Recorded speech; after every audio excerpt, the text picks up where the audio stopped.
ancient heart of Africa, before the first city, before the first written word, before anyone thought to ask why the sky turns orange at dusk, the Earth was already doing something extraordinary. Beneath the surface of this continent, forces older than memory were at work. Tectonic plates grinding against each other in a slow dance of unimaginable power. Magma pressing upward through cracks in the rock. Heat, pure, ancient, relentless heat, searching for a way out. It had been doing this for 40 million years. It would keep doing it long after everything we know has turned to dust. For two people on this particular morning, the world was smaller than that. Their world was the dying fire. They had carried this flame for 3 days, fed it, protected it from wind and rain, slept close to it the way you sleep close to something you cannot afford to lose. And now, in the early grey light before sunrise, it was gone. The last ember had surrendered without ceremony, just smoke and cold. There is something deeply human about watching fire go out. Something that reaches further back than language, further back than memory, all the way to the first ancestor who understood what darkness after warmth really means. She felt it first, that particular silence where heat used to be. He felt it when she woke him. And in the wordless exchange between them, just a look, just a breath, an entire conversation happened. We need fire. We don't have fire. We need to find fire. He tried. The friction method is one of the oldest technologies in human history. A straight, dry spindle, a flat, softwood board, a notch carved just right to catch the ember. Pressure, speed, more speed, the smell of hot wood, thin smoke rising. His hands worked until they bled. Nothing. There are mornings when the wood is too damp, the air too humid, the angle not quite right, and fire simply refuses to come. This was one of those mornings. She was the one who saw it. On the horizon, impossibly distant, just a thread of white against the pale blue sky, something was rising. Not smoke from a fire, something steadier. Something that did not flicker or drift. A column, permanent, patient. She pointed. He saw it and stepped back. He recognized it. It was the same thing that had chased them across the plain 2 days before. That cloud of white that moved without wind, that burned without flame, that filled the air with something that made your eyes water and your head spin. Whatever it was, it lived in that direction. She was already walking towards it. The savanna between them and the horizon was not empty. It never is. A herd of buffalo, 300 animals moving as one organism, crossed their path like a slow river of muscle and horn.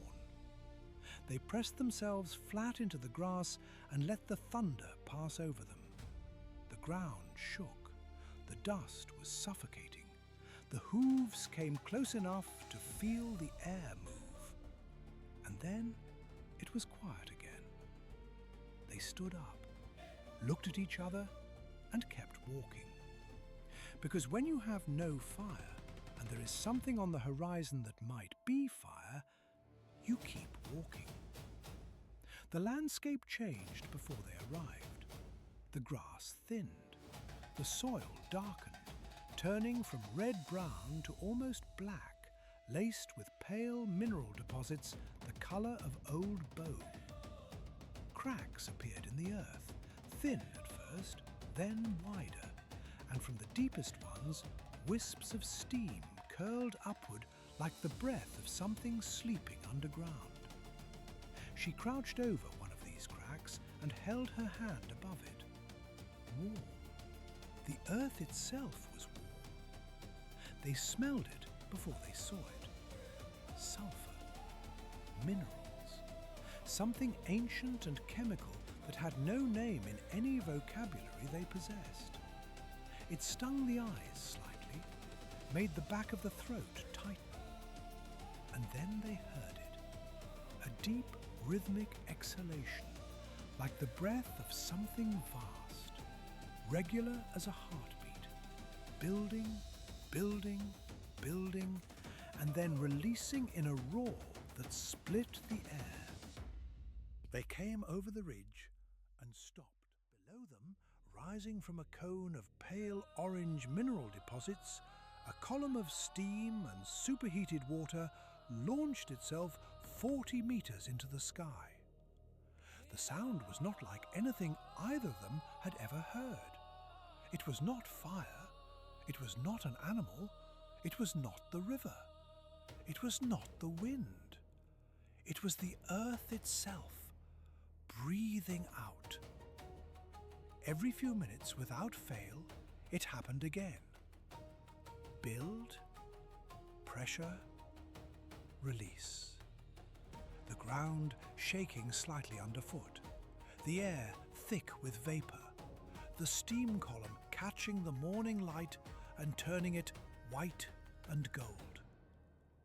He stepped backward. She stepped forward. This is how human progress has always worked. One person who steps back from the unknown. One person who steps forward into it. Both of them necessary, both of them right. The superheated water that a geyser releases has traveled a long journey to reach the surface. Rainwater seeps into the earth, sometimes for years, sometimes for decades. It descends through cracks in the volcanic rock until it reaches a region where the geothermal heat is intense enough to boil it.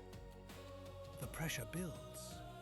The only direction is up.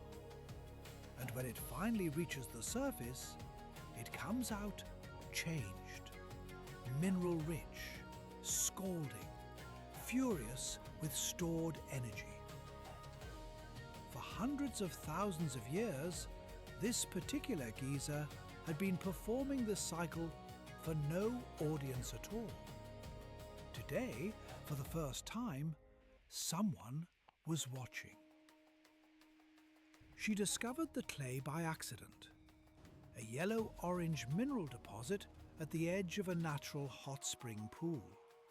Warm, pliable, unlike anything either of them had worked with before. She pressed it between her fingers. It stretched. It held its shape. When she pressed it against the gaps in the woven container they had built, it sealed them. She filled the container with hot spring water. It held. For a moment, she simply stood there, holding warm water in her hands, in the middle of a volcanic landscape, 1,000 kilometers from anything that would one day be called civilization, and understood something that had never been understood before. You did not need fire to cook.